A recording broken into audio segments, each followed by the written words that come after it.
In Spagna 367 vittime in un giorno è il bilancio più basso da un mese. L'inviato è Gianmarco Sicuro.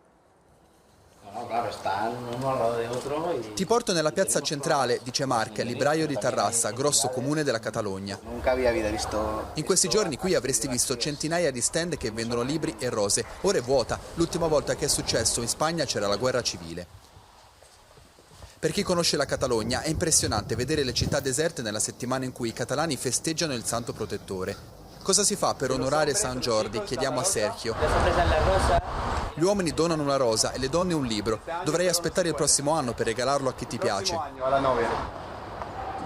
Un dispiacere per Sergio e per gli innamorati, ma soprattutto un danno economico enorme per un settore, quello editoriale delle piccole librerie già in crisi e che in questa settimana vende circa il 25% dell'incasso annuale. Ha paura del futuro, chiediamo? Sì, claro, come todo. Certo, ma non per la mia attività, ho paura per tutti noi. Questa libreria è stata fondata da mia nonna nel 1957, prosegue Marc. Adesso non so se passerà ai miei figli. Però voglio dire loro una cosa, siate sempre pronti ad affrontare il cambiamento.